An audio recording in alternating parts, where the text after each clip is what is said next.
দুজন পেইণ্টাৰে থানাত ষ্টেটমেণ্ট দিলে যে এইখনটো জুবিনৰ ফটো যেন নালাগে, সেইকাৰণে আমি মুচি দিছোঁ। এতিয়া সেই দুজনৰ মই নাম আপোনালোকক প্ৰকাশ কৰিম, আপোনালোকে ইণ্টাৰভিউ ল'ব যে তাত চৰকাৰে মুচিব দিছিল নেকি। ঠিকাদাৰজনো অসমীয়া আৰু তিনিওজনে জুবিনৰ ভক্ত। তেওঁলোকে ক'লে, আমি সুধিলো কিয় মুচিলি? বোলে এইখনটো দাদা জুবিন বুলিতো আমি ভবা নাছিলোঁ। তেওঁলোকে মুচিলে। আমি গধূলি সুধিলো, ভাই কিয় মুচিলি?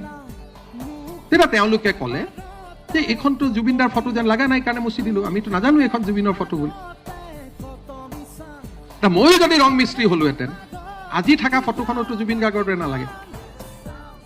জুবিনৰ ফটো এখন সামাজিক নিয়মে কি কয় যে জুবিন গাৰ্গৰ ফটো এখন গৰিমা গাৰ্গে অফিচিয়েলি ৰিলিজ কৰিব, যে এইখন জুবিনৰ আনুষ্ঠানিক পৰ্ট্ৰেইট হ'ব।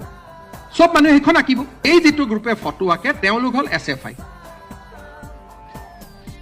আৰু তেওঁলোকে ফ্লাইঅভাৰ হ'ব প্ৰথম নিদিয়ে, আৰু ফ্লাইঅভাৰখন হোৱাৰ পিছত তেওঁলোকে ফটো আঁকে।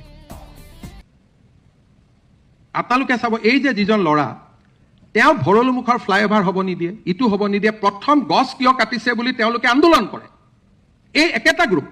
আৰু যেতিয়া ফ্লাইঅভাৰখন হৈ যায় তেওঁলোকক ফ্ৰীত ফটো আঁকিব দিব লাগে, যাতে তেওঁলোকৰ পাব্লিচিটি হয়। ইটো টুপি পিন্ধাব, সিপু টুপি পিন্ধাব। এনেকেতো এজন মানুহক অপমান কৰাটো নিয়ম নাই।